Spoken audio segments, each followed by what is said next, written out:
ਮੈਨੂੰ ਲੱਗਦਾ ਕਿ ਮਗਰਲੇ ਪੌਣੇ 2 ਸਾਲ ਦਾ ਪੰਜਾਬ ਨੂੰ ਇਹਨਾਂ ਰੇਟਸ ਨੇ ਡਰਾ ਕੇ ਰੱਖਤਾ, ਮਧੋਲ ਕੇ ਰੱਖਤਾ। ਕਿਸ ਪ੍ਰਕਾਰ ਦੇ ਮਕਸਦ ਹੈ ਕਿ ਪੰਜਾਬ ਨੂੰ ਖੋਖਲਾ ਕਰਨਾ।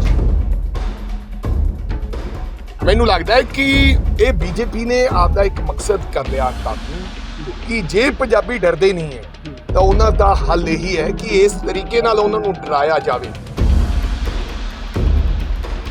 ਕਾਂਗਰਸ ਸੇਵਾ ਦਲ जिसने इस देश में आज़ाद कराने में जितनी महत्वपूर्ण भूमिका निभाई है और गोरिया इस देश में दुख दिलाया है।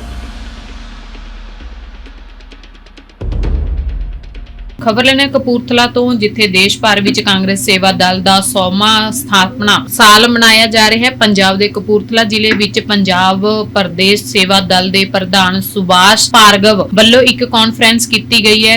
ਕਾਨਫਰੰਸ ਵਿੱਚ ਰਾਸ਼ਟਰੀ ਕਾਂਗਰਸ ਸੇਵਾ ਦਲ ਦੇ ਪ੍ਰਧਾਨ ਲਾਲਜੀ ਦੇਸਾਈ, ਪੰਜਾਬ ਕਾਂਗਰਸ ਦੇ ਪ੍ਰਧਾਨ ਅਮਰਿੰਦਰ ਸਿੰਘ ਰਾਜਾ ਵੜਿੰਗ, ਪੰਜਾਬ ਪ੍ਰਦੇਸ਼ ਕਾਂਗਰਸ ਕਮੇਟੀ ਦੇ ਪ੍ਰਧਾਨ ਪ੍ਰਤਾਪ ਸਿੰਘ ਬਾਜਵਾ ਨੇ ਸ਼ਮੂਲੀਅਤ ਕੀਤੀ। ਪੰਜਾਬ ਪ੍ਰਦੇਸ਼ ਪ੍ਰਧਾਨ ਕਾਂਗਰਸ ਸੇਵਾ ਦਲ ਸੁਭਾਸ਼ ਭਾਰਗਵ ਨੇ ਕਿਹਾ ਕਿ ਸੇਵਾ ਦਲ ਨੇ ਦੇਸ਼ ਨੂੰ ਆਜ਼ਾਦੀ ਦਿਵਾਉਣ 'ਚ ਅਹਿਮ ਭੂਮਿਕਾ ਨਿਭਾਈ ਹੈ। ਪਹਿਲਾਂ ਉਹਨਾਂ ਨੇ ਅੰਗਰੇਜ਼ਾਂ ਨੂੰ ਦੇਸ਼ 'ਚੋਂ ਭਜਾਇਆ, ਹੁਣ ਕੇਂਦਰ 'ਚ ਭਾਜਪਾ ਦੀ ਸਰਕਾਰ ਤੋਂ ਭੱਜਣਾ ਪਿਆ। ਪਹਿਲਾਂ ਕਾਂਗਰਸ ਸੀ ਦਾ ਨਾਰਾ ਦਿੱਤਾ, ਪਹਿਲਾਂ ਗੋਰਿਆਂ ਨਾਲ ਲੜਿਆ, ਹੁਣ ਚੋਰਾਂ ਨਾਲ ਲੜਿਆ। ਇਸ ਦੇਸ਼ ਦੀ ਭਾਜਪਾ ਸਰਕਾਰ ਪਿਛਲੇ 9 ਸਾਲਾਂ ਤੋਂ ਜਾਤ-ਪਾਤ ਤੇ ਧਰਮ ਦੇ ਨਾਂ ਤੇ ਲੋਕਾਂ ਦਾ ਖੂਨ ਚੂਸ ਰਹੀ ਹੈ। ਰਾਸ਼ਟਰੀ ਕਾਂਗਰਸ ਸੇਵਾ ਦਲ ਦੇ ਪ੍ਰਧਾਨ ਲਾਲਜੀਤ ਦੇਸਾਈ ਨੇ ਮੀਡੀਆ ਨਾਲ ਬੀਜੇਪੀ ਤੇ ਨਿਸ਼ਾਨਾ ਸਾਧਦੇ ਹੋਏ ਕਿਹਾ ਕਿ ਜਦੋਂ ਆਰਐਸਐਸ ਨੇ ਚੜ੍ਹਦੀ ਵੀ ਨਹੀਂ ਸੀ ਲਗਾਈ ਸੀ ਤਾਂ ਕਾਂਗਰਸ ਸੇਵਾ ਦਲ ਦੇਸ਼ ਦੀ ਆਜ਼ਾਦੀ ਲਈ ਲੜ ਰਿਹਾ ਸੀ। ਆਰਐਸਐਸ ਨੇ ਸਾਡੇ ਤੋਂ ਬਹੁਤ ਕੁਝ ਸਿੱਖਿਆ, ਜਦੋਂ ਕਿ ਆਰਐਸਐਸ ਤੋਂ ਸਿੱਖਣ ਲਈ ਕੁਝ ਨਹੀਂ ਹੈ। ਆਰਐਸਐਸ ਕੋਲ ਨਫ਼ਰਤ, ਹਿੰਸਾ, ਦੰਗੇ ਜੋ ਉਹ ਅੱਜ ਵੀ ਕਰ ਰਹੇ ਨੇ। ਭਾਜਪਾ ਨੇ ਪ੍ਰਧਾਨ ਮੰਤਰੀ ਨਰਿੰਦਰ ਮੋਦੀ ਅਤੇ ਗ੍ਰਹਿ ਮੰਤਰੀ ਅਮਿਤ ਸ਼ਾਹ ਦੇ ਨਾਮਾਂ ਦੇ ਪਹਿਲੇ ਅੱਖਰਾਂ ਨਸ਼ਾ ਨੂੰ ਜੋੜ ਕੇ ਨਸ਼ਾ ਸ਼ਬਦ ਦੀ ਵਰਤੋਂ ਕੀਤੀ ਅਤੇ ਕਿਹਾ ਕਿ ਇਹ ਦੋਵੇਂ ਸੱਤਾ ਦੇ ਆਦੀ ਨੇ। ਜਦੋਂ ਵੀ ਭਾਜਪਾ ਤੇ ਆਪ ਨੂੰ ਸ਼ਾਸਨ 'ਚ ਅਸਫਲ ਹੁੰਦੀ ਦੇਖਦੀ ਹੈ ਤਾਂ ਉਹ ਇੰਟਰਨੈਸ਼ਨਲ ਲੈਵਲ ਤੇ ਜਾਓ ਪਰ ਹਰਕਤਾਂ ਕਰਕੇ ਉਹ ਕਦੇ ਪਾਕਿਸਤਾਨ ਤੇ ਕਦੇ ਖਾਲਿਸਤਾਨ ਦੇ ਮੁੱਦੇ ਤੇ, ਕਦੇ ਕੈਨੇਡਾ ਦੇ ਮੁੱਦੇ ਤੇ ਅਤੇ ਕਦੇ ਚੀਨ ਦੇ ਮੁੱਦੇ ਤੇ ਗੱਲ ਕਰਨ ਲੱਗ ਪੈਂਦੇ ਨੇ। ਪੰਜਾਬ ਪ੍ਰਦੇਸ਼ ਕਾਂਗਰਸ ਕਮੇਟੀ ਦੇ ਪ੍ਰਧਾਨ ਪ੍ਰਤਾਪ ਸਿੰਘ ਬਾਜਵਾ ਨੇ ਕਿਹਾ ਕਿ ਪਿਛਲੀ ਕਾਂਗਰਸ ਸਰਕਾਰ ਵਾਲੇ ਕਾਂਗਰਸ ਸੇਵਾ ਦਲ ਪੰਜਾਬ ਨੂੰ ਕੋਈ ਮਹੱਤਵ ਨਹੀਂ ਦਿੱਤਾ ਜਾਂਦਾ ਸੀ। ਹੁਣ ਕਾਂਗਰਸ ਸੇਵਾ ਦਲ ਨੂੰ ਪਹਿਲਾਂ ਨਾਲੋਂ ਜ਼ਿਆਦਾ ਮਹੱਤਵ ਦਿੱਤਾ ਜਾ ਰਿਹਾ ਹੈ। ਕਾਂਗਰਸ ਦੇ ਸਾਬਕਾ ਵਿੱਤ ਮੰਤਰੀ ਦੇ ਲਾਪਤਾ ਹੋਣ ਦੇ ਸਵਾਲ ਤੇ ਸਪਸ਼ਟ ਤੌਰ ਤੇ ਟਿੱਪਣੀ ਕਰਨ ਤੋਂ ਇਨਕਾਰ ਕਰਦੇ ਹੋਏ ਉਹਨਾਂ ਨੇ ਪੰਜਾਬੀ ਗਾਇਕ ਗੁਰਦਾਸ ਮਾਨ ਦੇ ਗੀਤ ਦੇ ਬੋਲ ਕੇਂਦਰ ਦੀ ਭਾਜਪਾ ਸਰਕਾਰ ਅਤੇ ਆਪ ਪੰਜਾਬ ਦੀ ਵਿਜੀਲੈਂਸ ਏਜੰਸੀ ਵੱਲੋਂ ਸੁਣਾਏ। ਆਉਣ ਵਾਲੇ ਰੇਟ ਸੰਬੰਧੀ ਆਪਣਾ ਤਿੱਖਾ ਪ੍ਰਤੀਕਰਮ ਦਿੱਤਾ। ਹੁਣ ਸਿਰਫ ਆਪਣਾ ਪੰਜਾਬ ਦਾ ਹਿੱਸਾ ਹੀ ਘਟਿਆ, ਜਦੋਂ ਪੰਜਾਬ ਅਤੇ ਪੰਜਾਬੀਆਂ ਨੂੰ ਕੋਈ ਡਰ ਨਹੀਂ ਹੈ। ਉਹਨਾਂ ਨੂੰ ਡਰਾਉਣ ਅਤੇ ਪੰਜਾਬ ਨੂੰ ਖੋਖਲਾ ਕਰਨ ਦੇ ਮਕਸਦ ਨਾਲ ਪੰਜਾਬ ਵਿੱਚ ਵਸਦੇ ਪੰਜਾਬੀਆਂ ਨੂੰ ਖਾਲਿਸਤਾਨੀ ਸਮਝਿਆ ਜਾ ਰਿਹਾ ਹੈ। ਪੰਜਾਬੀ ਕੈਨੇਡੀਅਨ ਸਿਟੀਜ਼ਨ ਨੂੰ ਵੀਜ਼ਾ ਨਾ ਦੇਣ ਦੇ ਮੁੱਦੇ ਤੇ ਭਾਜਪਾ ਨੇ ਕੇਂਦਰ ਸਰਕਾਰ ਨੂੰ ਘੇਰਿਆ ਤੇ ਪੰਜਾਬ ਦੇ ਪਾਣੀਆਂ ਦੇ ਮੁੱਦੇ ਤੇ ਵੀ ਮੀਟਿੰਗ ਹੋਈ ਹੈ। ਹੋਰ ਉਹਨਾਂ ਨੇ ਕੀ ਕਿਹਾ, ਆਓ ਸੁਣਦੇ ਹਾਂ ਪੂਰੀ ਖਬਰ। ਹਾਂਜੀ, ਮੇਰੇ ਖਿਆਲ 100 ਵਰੇ ਹੋ ਗਿਆ। ਅੱਜ 100 ਵਰੇ ਸਥਾਪਨਾ ਦਿਵਸ ਹੈ। ਅੱਜ ਸੇਵਾ ਦਲ ਦਾ ਮਨਾਇਆ ਜਾ ਰਿਹਾ ਹੈ। ਸਾਰੇ ਇੰਡੀਆ ਦੇ ਪ੍ਰਧਾਨ ਸੇਵਾ ਦਲ ਦੇ ਲਾਲਜੀ ਦੇਸਾਈ ਇੱਥੇ ਪਹੁੰਚੇ ਸੀ ਔਰ ਸੁਭਾਸ਼ ਜੀ ਨੇ ਸਾਰਾ ਕਾਰਜਕ੍ਰਮ ਅੱਜ ਦਾ ਜਿਹੜਾ ਰੱਖਿਆ ਸੀ। ਅੱਜ ਸਾਰੇ ਨੇ ਸ਼ਮੂਲੀਅਤ ਕੀਤੀ ਹੈ ਕਿਉਂਕਿ ਸੇਵਾ ਦਲ ਐਸਾ ਸੰਗਠਨ ਹੈ ਜਿਹਨੇ ਅੰਗਰੇਜ਼ਾਂ ਦੇ ਸਮੇਂ ਤੋਂ ਲੈ ਕੇ ਦੇਸ਼ ਦੀ ਆਜ਼ਾਦੀ ਤੋਂ ਲੈ ਕੇ ਕਾਂਗਰਸ ਪਾਰਟੀ ਦਾ ਬਿਲਕੁਲ ਡਟ ਕੇ ਸਾਥ ਦਿੱਤਾ ਔਰ ਬਹੁਤ ਸਾਰੇ ਜਿਹੜੇ ਸੇਵਾ ਦਲ ਦੇ ਕਾਰਜਕਰਤਾ ਸੀ ਉਹਨਾਂ ਨੇ ਸ਼ਹਾਦਤਾਂ ਦਿੱਤੀਆਂ, ਜੇਲ੍ਹਾਂ 'ਚ ਗਏ ਔਰ ਦੇਸ਼ ਨੂੰ ਆਜ਼ਾਦ ਕਰਾਉਣ ਦੇ ਵਿੱਚ ਆਪਦਾ ਮੋਹਰੀ ਰੋਲ ਅਦਾ ਕੀਤਾ ਔਰ ਸਾਨੂੰ ਪ੍ਰੇਰਨਾ ਮਿਲਦੀ ਹੈ ਔਰ 100ਵਾਂ ਵਰਾ ਪੂਰਾ ਹੋ ਗਿਆ। ਇਸ ਕਰਕੇ ਅੱਜ ਅਸੀਂ ਵਰੇਗੰਢ ਮਨਾਉਣਾ। ਜਿਹੜੇ ਮਨਪ੍ਰੀਤ ਬਾਦਲ ਨੂੰ ਲੈ ਕੇ ਬੜੀਆਂ ਟਿੱਪਣੀਆਂ ਨੇ ਸਿਆਸਤ ਦੇ ਵਿੱਚ, ਕਹਿੰਦੇ ਨੇ ਕਾਂਗਰਸ ਦੇ ਬਹੁਤ ਲੋਕ ਇਸ ਜਿਹੜਾ ਸਰਕਾਰ ਦਾ ਆ ਉਹਨੂੰ ਫੇਸ ਕੀਤਾ ਹੈ, ਉਹਨਾਂ ਨੇ ਮਨਪ੍ਰੀਤ ਬਾਦਲ ਗਾਇਬ ਨੇ। ਸੋ ਮੈਂ ਇਸ ਤੇ ਟਿੱਪਣੀ ਨਹੀਂ ਕਰਨਾ ਚਾਹੁੰਦਾ। ਸਿਆਣੇ ਕਹਿੰਦੇ, ਗੁਰਦਾਸ ਮਾਨ ਜੀ ਕਹਿੰਦੇ, ਦੁਸ਼ਮਣ ਮਰੇ ਨਾ ਖੁਸ਼ੀ ਮਨਾਈਏ। ਠੀਕ ਹੈ, ਔਰ ਖਾਸ ਕਰਕੇ ਉਦੋਂ ਫਿਰ ਮੇਰੇ ਵਰਗੇ ਵਿਅਕਤੀ ਦਾ ਟਿੱਪਣੀ ਕਰਨਾ ਬਣਦਾ ਨਹੀਂ। ਸੋ ਹੋਰ ਕੋਈ ਵਿਅਕਤੀ ਦੇ ਹੁੰਦਾ ਤਾਂ ਮੈਂ ਟਿੱਪਣੀ ਕਰਦਾ, ਪਰ ਮੈਨੂੰ ਲੱਗਦਾ ਨਹੀਂ ਹੈ ਕਿ ਮੈਂ ਉਸ ਵਿਅਕਤੀ ਦੇ ਲਈ ਪੰਜਾਬ ਦੇ ਵਿੱਚ ਹਾਂਜੀ ਆਮ ਆਦਮੀ ਪਾਰਟੀ ਦਾ ਗੱਠਜੋੜ ਹੋ ਗਿਆ, ਕਿਸ ਤਰ੍ਹਾਂ ਰੇਡ ਹੋ ਰਹੀ ਹੈ? ਅੱਜ ਵੀ ਪੰਜਾਬ 'ਚ ਹੋਈ ਹੈ ਰੇਡ, ਕਿਸ ਤਰ੍ਹਾਂ ਦੇਖਦੇ ਹੋ? ਸੋ ਮੈਂ ਇੱਕ ਹੀ ਗੱਲ ਕਹਿਣਾ ਚਾਹੁੰਦਾ, ਪੰਜਾਬ ਦਾ ਮਗਰਲੇ ਜਿਹੜੇ ਪੌਣੇ 2 ਸਾਲ ਹੈ ਜੀ, ਸਾਡੇ ਹਿੱਸੇ ਕੀ ਆਇਆ ਹੁਣ ਪੰਜਾਬ ਦੇ? NIA ਦੀ ਰੇਡ, ED ਦੀ ਰੇਡ, CBI ਦੀ ਰੇਡ, ਵਿਜੀਲੈਂਸ ਦੀ ਰੇਡ, ਸਾਨੂੰ ਕੀ ਮਿਲਿਆ ਹੁਣ? ਮੈਨੂੰ ਲੱਗਦਾ ਕਿ ਮਗਰਲੇ ਪੌਣੇ 2 ਸਾਲ ਦਾ ਪੰਜਾਬ ਨੂੰ ਇਹਨਾਂ ਰੇਡਸ ਨੇ ਡਰਾ ਕੇ ਰੱਖਤਾ, ਮਧੋਲ ਕੇ ਰੱਖਤਾ। ਮਕਸਦ ਕੀ ਹੈ? ਕਿਸ ਪ੍ਰਕਾਰ ਦੇ ਮਕਸਦ ਇਹ ਹੈ ਕਿ ਪੰਜਾਬ ਨੂੰ ਖੋਖਲਾ ਕਰਨਾ, ਪੰਜਾਬ ਨੂੰ ਡਰਾਉਣਾ। ਇਸ ਤਰ੍ਹਾਂ ਨਹੀਂ ਹੁੰਦਾ ਸੀਗਾ ਕਿ ਜਦੋਂ ਫਲਾਨੀ ਜਗ੍ਹਾ ਤੇ NIA ਆ ਗਈ, ਫਲਾਨੀ ਜਗ੍ਹਾ ਤੇ CBI ਆ ਗਈ, ਫਲਾਨੀ ਜਗ੍ਹਾ ਤੇ ED ਆ ਗਈ। ਸੋ ਇਸ ਤਰ੍ਹਾਂ ਦਾ ਮਾਹੌਲ ਨਹੀਂ ਸੀਗਾ ਪੰਜਾਬ 'ਚ। ਮੈਨੂੰ ਲੱਗਦਾ ਹੈ ਕਿ ਇਹ BJP ਨੇ ਆਪਦਾ ਇੱਕ ਮਕਸਦ ਕਰ ਲਿਆ ਕੰਮ ਕਿ ਜੇ ਪੰਜਾਬੀ ਡਰਦੇ ਨਹੀਂ ਹੈ ਤਾਂ ਉਹਨਾਂ ਦਾ ਹੱਲ ਇਹੀ ਹੈ ਕਿ ਇਸ ਤਰੀਕੇ ਨਾਲ ਉਹਨਾਂ ਨੂੰ ਡਰਾਇਆ ਜਾਵੇ ਕਿ ਹਰ ਵਿਅਕਤੀ ਪੰਜਾਬ 'ਚ ਰਹਿਣ ਵਾਲਾ ਖਾਲਿਸਤਾਨੀ ਹੈ। ਮੈਂ ਖਾਲਿਸਤਾਨ ਦੇ ਖਿਲਾਫ ਹਾਂ 100%।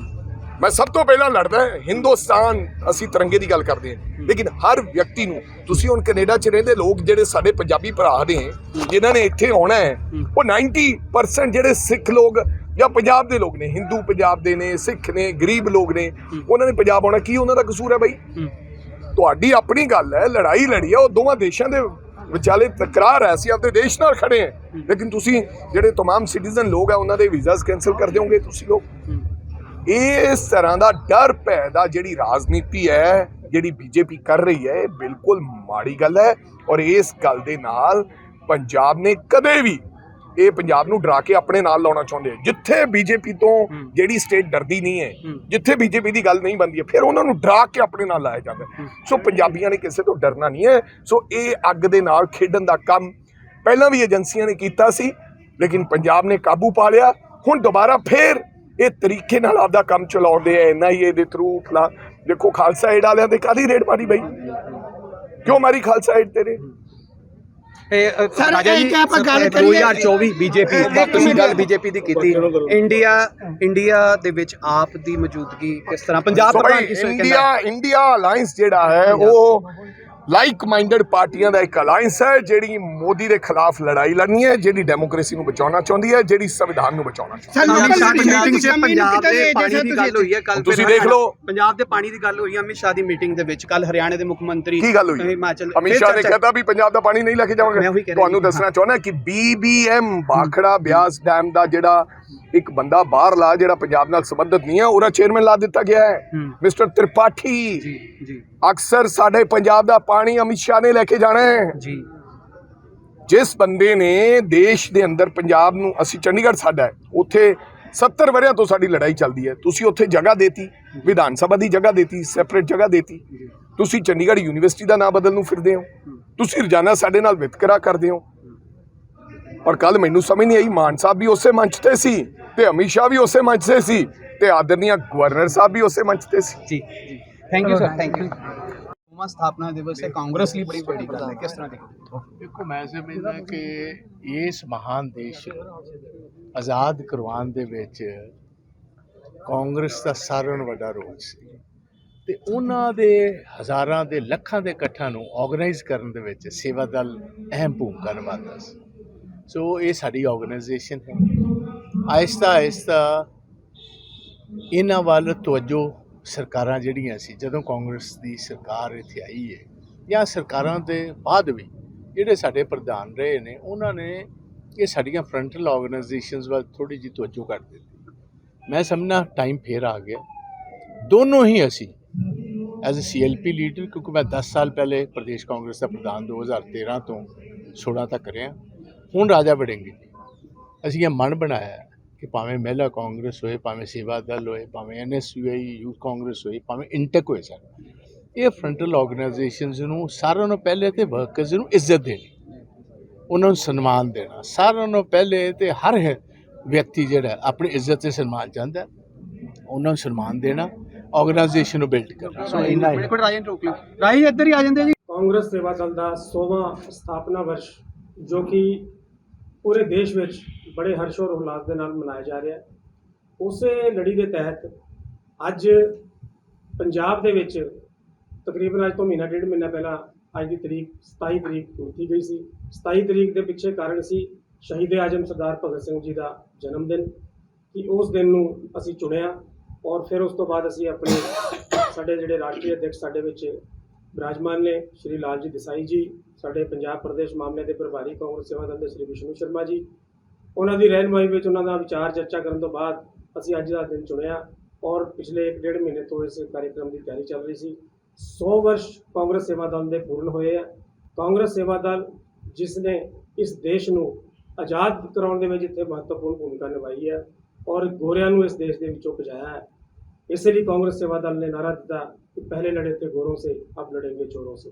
ਇਹ ਜਿਹੜੀ ਚੋਰਾਂ ਦੀ ਸਰਕਾਰ ਜਿਹੜੀ ਦੇਸ਼ ਦੇ ਵਿੱਚ ਪਿਛਲੇ 9 ਸਾਲ ਤੋਂ ਲੋਕਾਂ ਦਾ ਖੂਨ ਚੂਸ ਰਹੀ ਹੈ, ਲੋਕਾਂ ਨੂੰ ਦੇਸ਼ ਦੇ ਵਿੱਚ ਜਾਤੀ ਔਰ ਧਰਮ ਦੇ ਨਾਂ ਤੇ ਵੰਡ ਕੇ ਆਪਸ ਦੇ ਵਿੱਚ ਜਾਤੀ ਔਰ ਧਰਮ ਦੇ ਨਾਂ ਤੇ ਵੰਡ ਕੇ ਲੋਕਾਂ ਦੇ ਵਿੱਚ ਪਾੜ ਪਾ ਕੇ ਲੋਕਾਂ ਨੂੰ ਗੁੰਮਰਾਹ ਕਰਕੇ ਸ਼ਾਸਨ ਕਰ ਰਹੀ ਹੈ। ਇਸ ਨੂੰ ਅਸੀਂ ਸਾਡੇ ਰਾਸ਼ਟਰੀ ਅਧਿਕਸ਼ ਜੀ ਦੀ ਰਹਿਨੁਮਾਈ ਦੇ ਵਿੱਚ ਅਸੀਂ ਨਾਮ ਦਿੱਤਾ ਹੈ ਕੁਸ਼ਾਸਨ। ਕਿ ਕੁਸ਼ਾਸਨ ਦੀ ਸਰਕਾਰ ਜਿਹੜੀ ਚੱਲ ਰਹੀ ਹੈ ਉਹਦੇ ਖਿਲਾਫ ਕਾਂਗਰਸ ਸੇਵਾ ਦਲ ਲਾਮਬੰਦ ਹੋਇਆ ਹੈ ਔਰ ਪੂਰੇ ਦੇਸ਼ ਵਿੱਚ ਕਾਂਗਰਸ ਸੇਵਾ ਦਲ ਨੂੰ ਇਕਜੁੱਟ ਕਰਨ ਲਈ ਖੜਾ ਕਰਨ ਲਈ ਪਿਛਲੇ 5 ਸਾਲ ਤੋਂ ਵੀ ਵੱਧ ਸਮੇਂ ਤੋਂ ਜਦੋਂ ਦੇ ਸਾਡੇ ਰਾਸ਼ਟਰੀ ਅਧਿਕਸ਼ ਲਾਲਜੀ ਦੇਸਾਈ ਜੀ ਆਏ ਨੇ ਸੇਵਾ ਦਲ ਦੀਆਂ ਗਤੀਵਿਧੀਆਂ ਦੇ ਵਿੱਚ ਕਾਫੀ ਤਬਦੀਲੀ ਆਈ ਹੈ। ਔਰ ਇਹ ਗੱਲ ਅੱਜ ਤੁਸੀਂ ਮੰਚ ਤੋਂ ਸਰਦਾਰ ਪ੍ਰਤਾਪ ਸਿੰਘ ਬਾਜਵਾ ਜੀ ਔਰ ਅਮਰਿੰਦਰ ਸਿੰਘ ਵੜਿੰਗ ਜੀ ਜਿਹੜੇ ਸਾਡੇ ਪੀਪੀਸੀਸੀ ਦੇ ਪ੍ਰਧਾਨ ਨੇ ਉਹਨਾਂ ਨੇ ਵੀ ਆਪਣੇ ਮੁਖਾਰਬਿੰਦ ਤੋਂ ਇਹ ਗੱਲ ਕਹੀ ਹੈ ਕਿ ਪਿਛਲੇ ਸਮੇਂ ਤੋਂ ਕਾਂਗਰਸ ਸੇਵਾ ਦਲ ਦੇ ਵਿੱਚ ਜੋ ਕਮੀਆਂ ਦਿਖ ਰਹੀਆਂ ਸੀ ਕੁਝ ਸਾਲਾਂ ਤੋਂ ਉਹ 5 ਸਾਲਾਂ ਦੇ ਵਿੱਚ ਬਹੁਤ ਬਦਲਾਅ ਹੋਇਆ ਔਰ ਇਹ ਬਦਲਾਅ ਇੱਥੇ ਰੁਕਣ ਵਾਲਾ ਨਹੀਂ ਹੈ। ਕਾਂਗਰਸ ਸੇਵਾ ਦਲ ਉਹ ਜਮਾਤ ਹੈ ਜਿਸ ਨੇ ਇਸ ਦੇਸ਼ ਦੇ ਵਿੱਚ ਇੱਕ ਖੂਨ ਦੇ ਕੇ ਲੱਖਾਂ ਸ਼ਹੀਦਾਂ ਦੀ ਸ਼ਹਾਦਤ ਦੇ ਕੇ ਇਸ ਦੇਸ਼ ਨੂੰ ਆਜ਼ਾਦ ਕਰਾਇਆ। ਸਰ ਜੇ ਆਪਾਂ ਗੱਲ ਕਰੀਏ ਕਿ ਕਹ ਲਓ ਕਿ 16 ਸਤੰਬਰ ਦਿਵਸ ਵੀ ਤੁਸੀਂ ਬਣਾ ਰਹੇ ਆ, ਜੇ ਲੋਕਲ ਲੀਡਰਸ਼ਿਪ ਦੀ ਜਿਹੜੀ ਕਿ ਗੱਲ ਕਰੀਏ ਇੱਥੇ ਕਮੀ ਕਿਉਂ ਪਾਈ ਗਈ? ਦੇਖੋ ਇਹ ਅੱਜ ਕਮੀਆਂ ਦਾ ਦੌਰ ਨਹੀਂ ਹੈ। ਅੱਜ ਇਹਨਾਂ ਚੀਜ਼ਾਂ ਦੇ ਵਿੱਚ ਕਾਂਗਰਸ ਬਿਲਕੁਲ ਅੱਗੇ ਨਿਕਲ ਚੁੱਕੀ ਹੈ। ਜਿਹੜੀਆਂ ਕਮੀਆਂ ਆ ਦੁਨੀਆ 'ਚ ਕੋਈ ਐਸਾ ਸੰਗਠਨ ਕੋਈ ਪਰਿਵਾਰਾਂ 'ਚ ਕਮੀਆਂ ਪਰਿਵਾਰਾਂ ਦੇ ਵਿੱਚ 4 ਵਿਅਕਤੀ ਹੁੰਦੇ ਉਹਨਾਂ 'ਚ ਕਮੀਆਂ ਰਹਿ ਜਾਂਦੀਆਂ ਤਾਂ ਫਿਰ ਬਹੁਤ ਵੱਡਾ ਨੈਸ਼ਨਲ ਸੰਗਠਨ ਹੈ। ਅੱਜ ਕਾਂਗਰਸ ਪੂਰੀ ਤਰ੍ਹਾਂ ਇਕਜੁੱਟ ਹੈ। ਵਿਸ਼ੇਸ਼ ਕਰਕੇ ਅਮਰਿੰਦਰ ਸਿੰਘ ਰਾਜਾ ਵੜਿੰਗ ਜੀ ਸਾਡੇ ਜਿਹੜੇ ਔਰ ਉਹਨਾਂ ਦੇ ਨਾਲ ਸਾਰੀ ਹੀ ਜਿਹੜੀ ਉਹਨਾਂ ਦੀ ਲੀਡਰਸ਼ਿਪ ਦੇ ਤਹਿਤ ਸਾਰੀ ਪੰਜਾਬ ਦੇ ਵਿੱਚ ਚਾਹੇ ਉਹ ਕੋਈ ਵੀ ਵਿੰਗ ਹੈ ਕਾਂਗਰਸ ਸੇਵਾ ਦਲ ਹੈ ਚਾਹੇ ਹੋਰ ਸੈੱਲ ਨੇ ਸਾਰੇ ਇਕਜੁੱਟ ਨੇ ਔਰ ਕਾਂਗਰਸ ਨਾ ਸਿਰਫ ਪੰਜਾਬ ਦੇ ਵਿੱਚ ਬਲਕਿ ਦੇਸ਼ ਦੇ ਵਿੱਚ ਇਕਜੁੱਟਤਾ ਦੇ ਨਾਲ ਚੱਲ ਰਹੀ ਹੈ। ਜੇ ਕਾਂਗਰਸ ਇਕਜੁੱਟ ਹੈ ਤਾਂ ਹੀ ਇੰਡੀਆ ਬਣਿਆ ਹੈ। ਤੁਹਾਡੇ 4 ਵਿਧਾਇਕ ਹੈ ਇੱਥੇ, ਇੱਕ ਆਜ਼ਾਦ ਹੈ ਉਹ ਵੀ ਤੁਹਾਡਾ ਸਮਰਥਨ ਕਰਦਾ, 4 ਵਿਧਾਇਕਾਂ ਚੋਂ ਸਿਰਫ ਇੱਕ ਵਿਧਾਇਕ ਆਇਆ। ਦੇਖੋ ਇਹਦੇ ਵਿੱਚ ਕੋਈ ਐਡੀ ਗੱਲ ਨਹੀਂ ਹੈਗੀ, ਉਹ ਵਿਅਕਤੀਗਤ ਜਿਵੇਂ ਹੋ ਸਕਦੇ ਆ। ਅਸੀਂ ਸਾਰਿਆਂ ਨੂੰ ਆਮੰਤਰਿਤ ਕੀਤਾ ਹੈ। ਬਹੁਤ ਸਾਰੇ ਲੋਕ ਸੀਗੇ, ਅੱਜ ਰਾਣਾ ਜੀ ਨੇ ਵੀ ਵਿਅਕਤੀਗਤ ਤੌਰ ਤੇ ਆਉਣਾ ਸੀ ਪਰ ਰਾਣਾ ਜੀ ਅੱਜ ਕੋਈ ਵਿਸ਼ੇਸ਼ ਕੋਈ ਉਹਨਾਂ ਨੂੰ ਕੰਮ ਪੈ ਗਿਆ ਇਸ ਕਰਕੇ ਚਲੇ ਗਏ। ਉਹਨਾਂ ਦੇ ਮਿਸਿਸ ਮੈਡਮ ਰਾਜਵੰਸ਼ ਰਾਣਾ ਜੀ ਸਾਡੇ ਵੱਡੇ ਭੈਣ ਜੀ ਉਹ ਇੱਥੇ ਪ੍ਰੋਗਰਾਮ 'ਚ ਆਏ ਨੇ, ਉਹ ਆ ਕੇ ਗਏ ਨੇ ਔਰ ਸਾਡੇ ਜ਼ਿਲ੍ਹਾ ਪ੍ਰਧਾਨ ਫਗਵਾੜੇ ਤੋਂ ਪ੍ਰਧਾਨ ਨੇ ਸਾਡੇ ਜ਼ਿਲ੍ਹੇ ਦੇ ਪ੍ਰਧਾਨ ਨੇ ਕਾਂਗਰਸ ਕਮੇਟੀ ਦੇ ਨਾਲੇ ਵਿਧਾਇਕ ਨੇ ਉਹ ਵੀ ਇੱਥੇ ਆਏ ਨੇ। ਬਾਕੀ ਜਿਹੜਾ ਨਹੀਂ ਆਇਆ ਵਿਅਕਤੀਗਤ ਕੰਮ ਹੋ ਸਕਦਾ ਹੈ। ਬਾਕੀ ਦਾ ਤੁਸੀਂ ਮਿਹਨਤ ਤਾਂ ਕਰਦੇ, ਜਦੋਂ ਟਿਕਟਾਂ ਦੀ ਗੱਲ ਆਉਂਦੀ ਤਾਂ ਤੁਹਾਨੂੰ ਇਗਨੋਰ ਕਰ ਦਿੱਤਾ ਜਾਂਦਾ ਪਾਰਟੀ ਵੱਲੋਂ। ਇੱਦਾਂ ਦੀ ਕੋਈ ਗੱਲ ਨਹੀਂ ਹੈ, ਉਹ ਸਮਾਂ ਨਿਕਲ ਗਿਆ। ਹੁਣ ਇਹੀ ਗੱਲ ਤੁਸੀਂ ਸੁਣ ਲਈ ਹੈ, ਰਾਜਾ ਵੜਿੰਗ ਜੀ ਕਹਿ ਗਏ ਆ ਵੀ ਉਹ ਗੱਲ ਹੁਣ ਨਹੀਂ ਹੋਣੀ। ਕਾਂਗਰਸ ਸੇਵਾ ਦਲ ਪ੍ਰਮੁੱਖਤਾ ਦੇ ਨਾਲ ਅੱਗੇ ਵਧ ਰਿਹਾ ਔਰ ਦੇਸਾਈ ਜੀ ਦੀ ਅਗਵਾਈ ਵਿੱਚ ਕਾਂਗਰਸ ਸੇਵਾ ਦਲ ਜਿਹੜਾ ਉਹ ਪੂਰੀ ਤਨ ਮਨ ਦੇ ਨਾਲ ਇੱਥੇ ਦੇ ਵਿਧਾਇਕ ਜਿਹੜੇ ਆ ਪੁਰਾਣੇ ਬੰਦਿਆਂ ਨੂੰ ਹੀ ਕਿਉਂ ਪਿੱਛੇ ਪਾਉਂਦੇ ਔਰ ਜਿਹੜੇ ਉਹਨਾਂ ਦੇ ਪਹਿਲੋਂ ਆਉਂਦੇ ਉਹਨਾਂ ਨੂੰ ਮੋਹਰੇ ਪਾਉਣ ਦੀ ਕੋਸ਼ਿਸ਼ ਕਰਦੇ? ਕੋਈ ਇਹ ਗੱਲਾਂ ਇਹ ਵਿਅਕਤੀਗਤ ਗੱਲਾਂ ਜਿਹੜੀਆਂ ਨਾ ਇਹਨਾਂ ਦਾ ਕੋਈ ਗੱਲ ਮੇਰੇ ਹਿਸਾਬ ਨਾਲ ਇੱਦਾਂ ਦੀ ਕੋਈ ਗੱਲ ਨਹੀਂ ਹੈਗੀ। ਵਿਧਾਇਕ ਦਾ ਆਪਣਾ ਸੋਚ ਹੈ, ਉਹਦਾ ਆਪਣਾ ਸਿਸਟਮ। ਅਸੀਂ ਸੰਗਠਨ ਦੇ ਬੰਦੇ ਹਾਂ, ਅਸੀਂ ਪਾਰਟੀ ਆਈਡੀਓਲੋਜੀ ਨੂੰ ਲੋਕਾਂ ਤੱਕ ਲੈ ਕੇ ਜਾਣਾ। ਅਸੀਂ ਪਾਰਟੀ ਦੀ ਆਈਡੀਓਲੋਜੀ ਦੇ ਨਾਲ ਲੋਕਾਂ ਨੂੰ ਜੋੜਨਾ ਹੈ।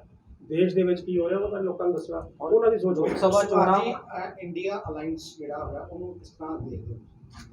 ਇੰਡੀਆ ਜਿਹੜਾ ਜਿਵੇਂ ਕਿ ਦੇਸਾਈ ਜੀ ਨੇ ਵੀ ਦੱਸਿਆ ਕਿ ਇੱਕ ਪਾਸੇ ਤਾਂ ਐਨਡੀਏ ਹੈ ਜਿਹੜਾ ਕਿ ਨਾ ਤਾਂ ਜਿਹਦੇ ਵਿੱਚ ਕੋਈ ਇਨਸਾਨੀਅਤ ਹੈ ਨਾ ਜਿਹਦੇ ਵਿੱਚ ਕੋਈ ਦੇਸ਼ ਪਿਆਰ ਦੀ ਭਾਵਨਾ ਹੈ, ਉਹ ਐਨਡੀਏ ਹੈ। ਜਿਹਦੇ ਨਾਲ ਦੇਸ਼ ਪ੍ਰੇਮ ਔਰ ਇਨਸਾਨੀਅਤ ਹੈਗੀ ਆ ਉਹ ਇੰਡੀਆ। ਇਹ ਹੁਣੇ ਦੇਸਾਈ ਜੀ ਦਾ ਤੁਸੀਂ ਸੁਣਿਆ ਹੋਣਾ। ਤਾਂ ਇਹ ਜਿਹੜਾ ਅਲਾਈਅੰਸ ਹੈ ਇਹ ਬਿਲਕੁਲ ਪਰਫੈਕਟ ਹੈ। ਅੱਜ ਮੋਦੀ ਜਿਹੜੀ ਸਰਕਾਰ ਉਹ ਇਸ ਨਾਮ ਤੋਂ ਇੰਨਾ ਘਬਰਾ ਗਈ ਹੈ ਕਿ ਉਹਨਾਂ ਨੂੰ ਇੰਡੀਆ ਦੀ ਜਗ੍ਹਾ ਉਹਨੂੰ ਕਹਿੰਦੇ ਭਾਰਤ ਨਾ ਰੱਖਣਾ।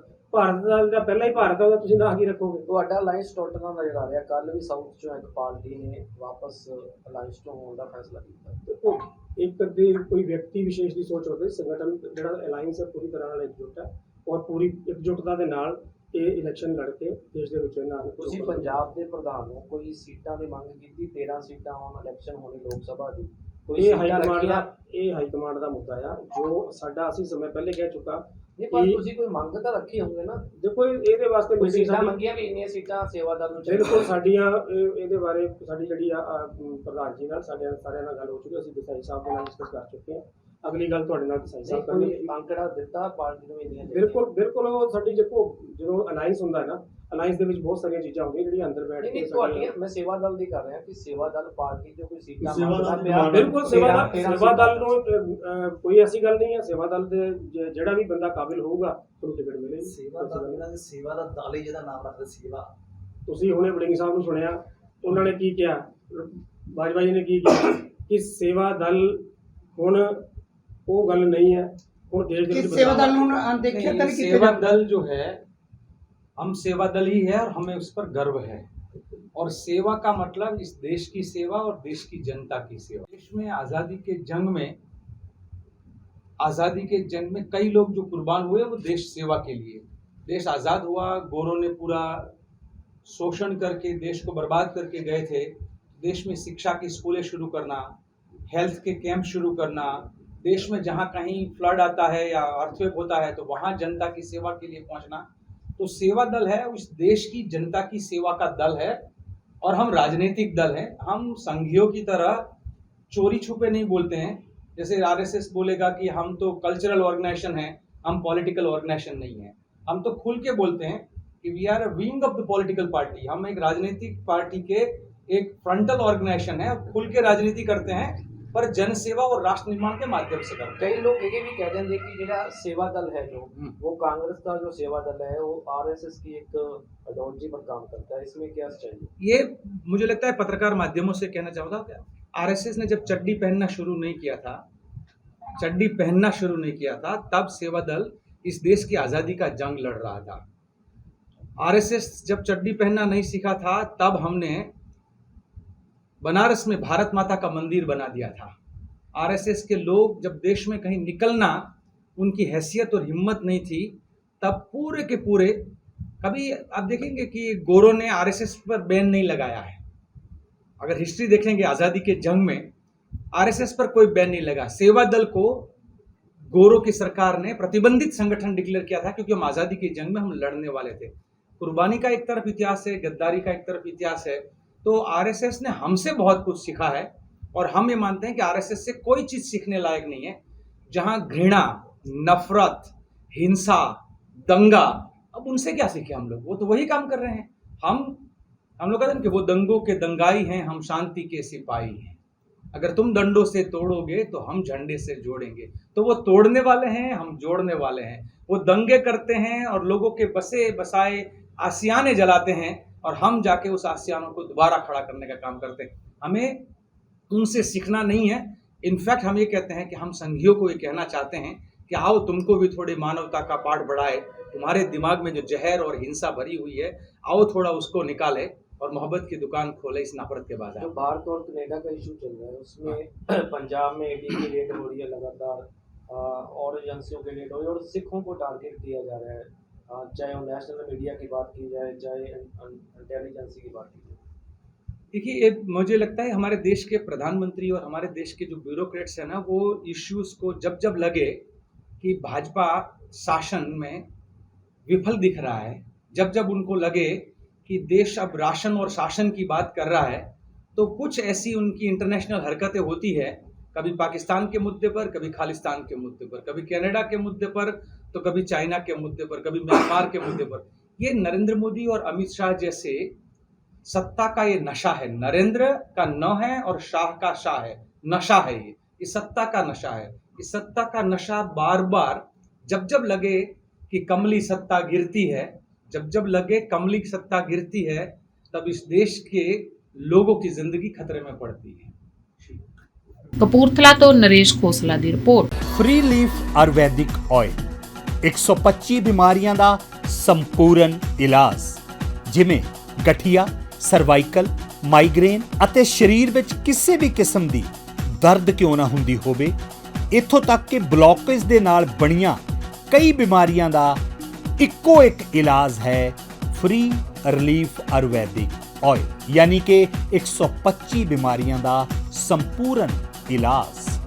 फ्री रिलीफ विजिलैक्स वेट लूज, मोटापे तो परेशान होने की जरूरत नहीं, वजन घटाओ ते खुश हो जाओ। फ्री रिलीफ पावर मर्दाना कमजोरी नू खत्म करता है ਤੇ ਨਰਕ ਭਰੀ ਜ਼ਿੰਦਗੀ ਵਿੱਚ ਲਿਆਉਂਦਾ ਹੈ ਰੌਣਕ। ਫੀ ਰਿਲੀਫ ਪਾਵਰ। ਕਬਜ਼ ਤੋਂ ਪਰੇਸ਼ਾਨ ਹੋਣ ਦੀ ਹੁਣ ਜ਼ਰੂਰਤ ਨਹੀਂ ਹੈ। ਕਬਜ਼ ਤੋਂ ਛੁਟਕਾਰਾ ਪਾਉਣ ਲਈ ਆ ਗਿਆ ਕਬਜ਼ ਹਰ ਚੂਰਨ। ਕਬਜ਼ ਹਰ ਚੂਰਨ ਨੂੰ ਅਪਣਾਓ ਤੇ ਕਬਜ਼ ਤੋਂ ਛੁਟਕਾਰਾ ਪਾਓ। ਹੁਣ ਤੱਕ ਲੱਖਾਂ ਮਰੀਜ਼ ਲੈ ਚੁੱਕੇ ਨੇ ਫਾਇਦਾ। ਵਧੇਰੇ ਜਾਣਕਾਰੀ ਲਈ ਤੁਸੀਂ ਸੰਪਰਕ ਕਰ ਸਕਦੇ ਹੋ 94784 84087। ਨੰਬਰ ਇੱਕ ਵਾਰ ਫਿਰ ਤੁਸੀਂ ਨੋਟ ਕਰ ਸਕਦੇ ਹੋ 9478 484087।